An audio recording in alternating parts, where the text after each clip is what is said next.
মাজুলীৰ কমলাবাৰীৰ ওপৰ কাটনি গাঁৱৰ মহিলা যুৱক যুৱতীসকলৰ সহযোগত মহিলাসকলৰ দ্বাৰা মাজুলীৰ মিলন সংঘত ৰাভা দিৱসৰ লগত সংগতি ৰাখি ৰাম পৰাজয় সীতাৰ পাতাল গমন নাটৰ আয়োজন কৰা নাটভাগিত দৰ্শকক মন মুহিবলৈ সক্ষম হয়।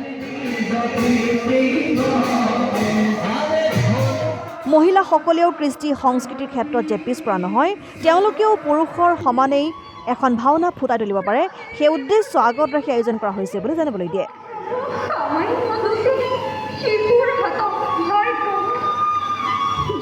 ৰাইজৰ ব্যাপক সঁহাৰি জনোৱাৰ বাবে ৰাইজক ধন্যবাদ জ্ঞাপন কৰে উদ্যোক্তাসকলে।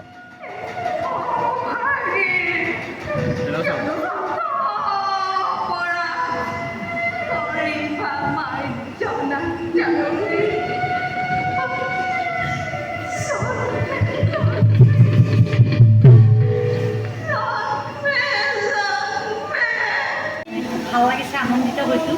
প্ৰথমতে ভয় খাইছিলোঁ যে মহিলাৰ ভাওনা কৰিম বুলি আগবাঢ়িছোঁ, পাৰিবনে নোৱাৰে, নানান ভয় ভ্ৰান্তি তাৰ মাজত এনে মহিলা মানুহে কয় যে লাও সদায় পাতৰ তল, কিন্তু লাও সদায় পাতৰ তল হ'লেও সংস্কৃতিটো সকলোৰে তেজত আছে। ভাওনাৰ নিচিনা এনেকুৱা এটা মহান কাৰ্য, এটা দুৰ্ভাগ্য, সেই দুৰ্ভাগ্য সাধন কৰিবলৈ আমি মহিলাসকল গৈ আছিলোঁ আৰু গোটেই পৰিকল্পনাটো আমি এই অভাগীয়ে কৰিছিলোঁ। এই মুহূৰ্তত দেখিছোঁ ভাওনাভাগী ইমানেই সুন্দৰ হৈছে, দৰ্শকে ইমান ধুনীয়াকৈ আঁকোৱালি লৈছে, সুন্দৰ হৈছে। প্ৰতিগৰাকী মহিলাই আজি তেওঁলোকৰ সাৱলীলভাৱে তেওঁলোকে যিটো অভিনয় কৰিছে, অভিনয়টো বৰ ধুনীয়া হৈছে। নাট্যকাৰৰ অপূৰ্ব সৃষ্টি, অপভ্ৰংশ ৰূপ প্ৰতিগৰাকী মহিলাই আজি নিজৰ চৰিত্ৰটো সফলভাৱে ৰূপায়ণ কৰিবলৈ সক্ষম হোৱা দেখি মোৰ অনুভৱী মনতে আছে। সঁচাকৈ খুব পুলকিত হৈ পৰিছে, খুব ভাল লাগিছে। এই মহিলাসকলক ভৱিষ্যতে মই আৰু ভাওনা কৰি যাম আৰু এওঁলোকৰ আগবঢ়াই লৈ যাম। কৃষ্টিৰ পথাৰখনত তেওঁলোক সদায় সন্মুখীয়া হৈ ৰ'ব। আজি এই ৰামৰ পৰাজয় সীতাৰ পাতাল গমন ভাওনাখনি আমাৰ মহিলাসকলক আগবাঢ়ি গৈ থাকিম। ভাল লাগিছে। ৰাইজৰ সহযোগিতাই বেছিকৈ আমাক আনন্দিত আৰু আপ্লুত কৰি তুলিছে।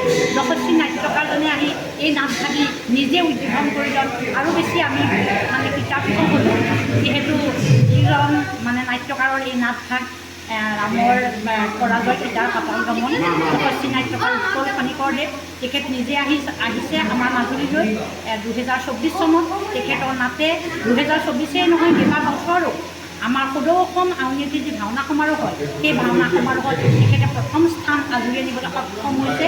তেনেকুৱা এগৰাকী বৰিষ্ঠ নাট্যকাৰৰ এখন বৰিষ্ঠ নাটক মঞ্চস্থ কৰিবলৈ লৈ আমাৰ গাত কঁপনি উঠিছিলে, কিন্তু আমি দেখিছোঁ খুব সুন্দৰভাৱে মহিলাসকলে পুৰুষৰ অভিনয় কৰি আজি সকলোৰে মন মুগ্ধ কৰিছে। সকলোৱে মোক এনেদৰে সহযোগিতা কৰা মই ভাবিছোঁ আমি অলপ হ'লেও মানে সাৰ্থক হৈছে আৰু আমি ভাওনা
Thank you.